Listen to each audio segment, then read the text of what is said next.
Voilà, donc pour la recette du bortsch de demain, j'ai déjà pour demain donc les betteraves rouges, les carottes et le persil qui remplacera la nette. Et ça, donné par le jardin en plein mois de janvier. Franchement, c'est le top. Voilà, donc ça devrait suffire. Et j'ai déjà les oignons de cet été, l'ail de cet été. C'est le top.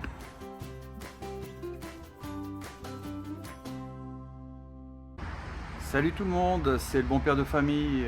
Alors je suis ravi d'avoir reçu enfin mon composteur. Après des jours horribles où il a plu toute la semaine, où les gens des Hauts-de-France souffrent énormément, on peut enfin retourner un peu au jardin aujourd'hui. Et donc je vais en profiter pour monter devant vous à vitesse, on va dire, normale. Ce composteur, j'ai mis, sans regarder la notice, j'ai dû mettre 2 minutes, montre en main pour l'installer. Il est plutôt, par rapport au prix où je l'ai payé, il est plutôt de bonne facture. J'en suis pour le moment, on va dire, satisfait. On verra l'usage. Mais voilà, enfin on peut retourner au jardin parce que cette semaine a été horrible. Pluie, etc., etc., toute la semaine. Et puis maintenant on nous annonce le gel. Certainement une bonne semaine de gel. -5 visiblement toute la semaine. Voilà, donc je vais monter devant vous et je vais aller un petit peu plus vite ensuite. Je vais monter ça devant vous et puis on discute du reste des travaux à faire pour ce week-end. Allez, on y va. Alors pas besoin de longs discours, je dirais même pas besoin de notices, tout est très instinctif. Aucun besoin d'outils. Aucune expérience requise pour le montage de ce composteur, franchement ça a été très vite. Voilà, donc là je teste l'ouverture et la fermeture. Voilà, impeccable. Et puis on va mettre la trappe ensuite pour terminer ce montage. Ensuite on essaiera de mettre ça à peu près de niveau. Et puis on va le remplir de tout ce qu'il y a autour de nous, les feuilles, les déchets végétaux, pour avoir notre premier compost. Voilà, donc il est plus ou moins installé. Je vais terrasser un petit peu tout autour. Voilà, donc je vais commencer à gratter et terrasser, faire en sorte que tout soit bien plan. Et puis forcément derrière on va le remplir et puis il sera fixé naturellement. Peut-être que vous avez des questions, n'hésitez pas à m'en poser, mais franchement, pas besoin d'être sorti de Saint-Cyr pour l'installer. Voilà, c'est chose faite. 2 minutes, montre en main.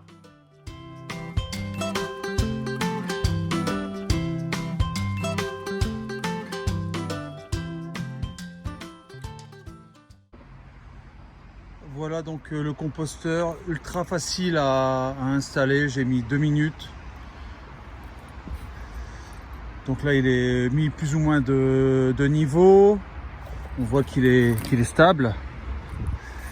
Voilà, s'il commence à y avoir du vent, je pense qu'il devrait pouvoir tenir.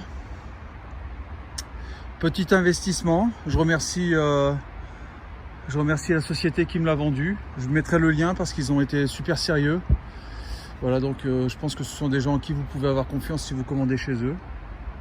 Le produit est conforme, super facile à monter et la livraison s'est faite dans les temps. Donc je vous laisserai les coordonnées en commentaire au niveau de ce vendeur.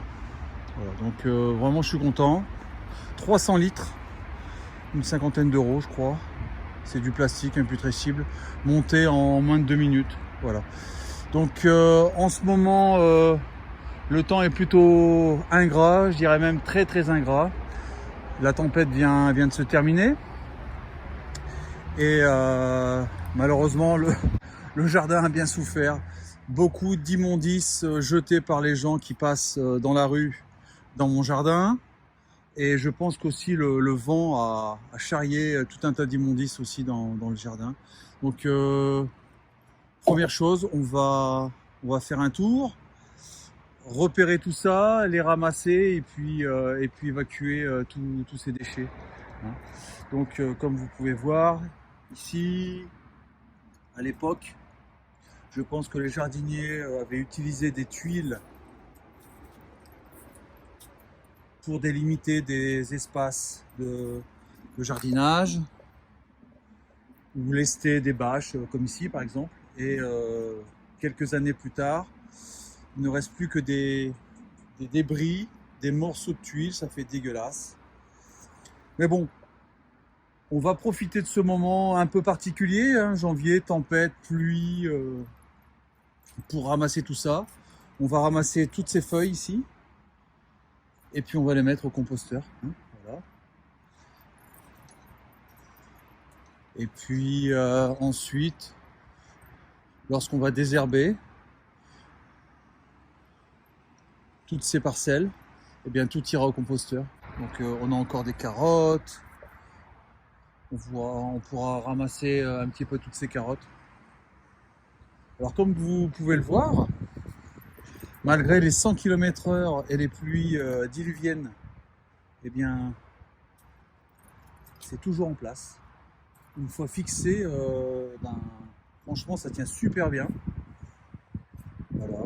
Donc on va, je pense, essayer de continuer à récupérer ce genre de bouteilles parce que c'est super efficace. Et puis bientôt aussi, on va se faire, en tout cas bon, pour ceux qui aiment, on va se faire les choux de Bruxelles. Je vais les laisser en place parce que normalement les choux vivent sur 2 saisons et à partir du premier hiver, les choux vont monter en fleurs très tôt, vers février-mars. Qui dit fleurs dit pollen, et qui dit pollen dit nourriture pour les abeilles sauvages ou pour tout un tas de pollinisateurs. Donc des fleurs qui viendraient très tôt dans la saison pour nourrir les pollinisateurs, ça c'est génial. Donc comme vous pouvez le voir, hein, si c'est pas dans ma parcelle, c'est dans la parcelle d'à côté, pas mal de débris qu'on découvre petit à petit. Le compostage de surface, franchement pensez-y, si vous pouvez, regardez à quelle vitesse tout ça s'est décomposé, ça fait à peine une semaine. Voilà, ça nourrit la terre, même si ma terre actuellement est très humifère, donc une terre plutôt noire et acide. Voilà.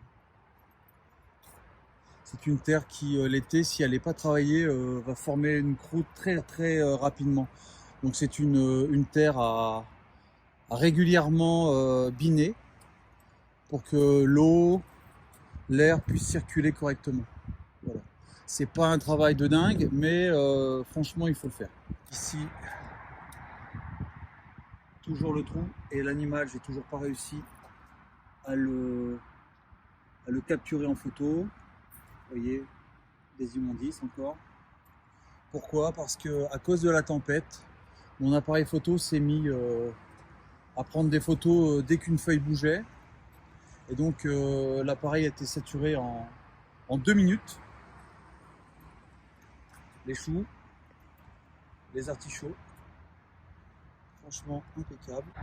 Donc là, on peut voir encore une fois l'ail qui grandit. L'ail ukrainien vraiment s'est développé à une vitesse de dingue. La salade a doublé.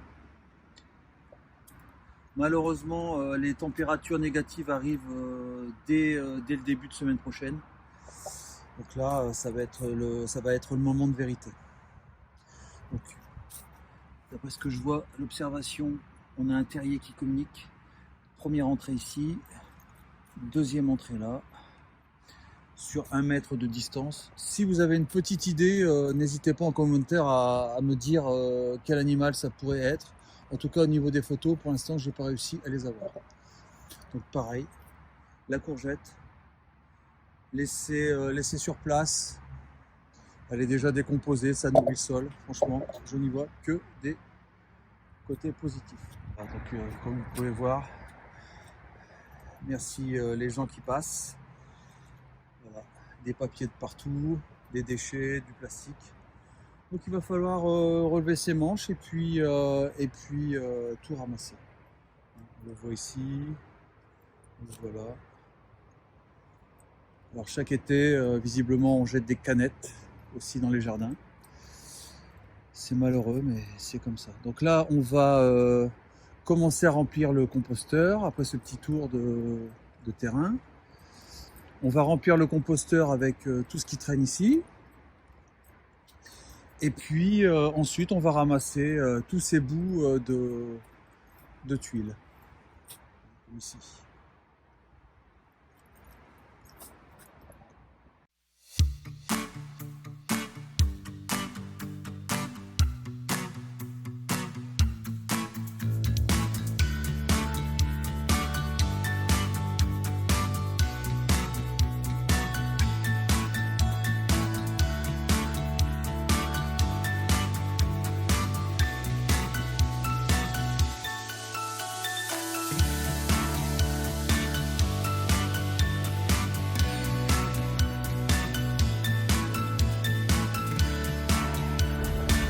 Alors, autre question, malheureusement, mes prédécesseurs se sont amusés à planter ça dans le tronc de l'arbre. Évidemment, le bois qui servait de marche commence à se casser. On voit ici des clous, ici aussi un clou. Alors, même si j'ai peut-être déjà la réponse, qu'est-ce que vous en pensez? Est-ce qu'on retire ou pas ces clous, ou est-ce qu'on va faire pire que mieux?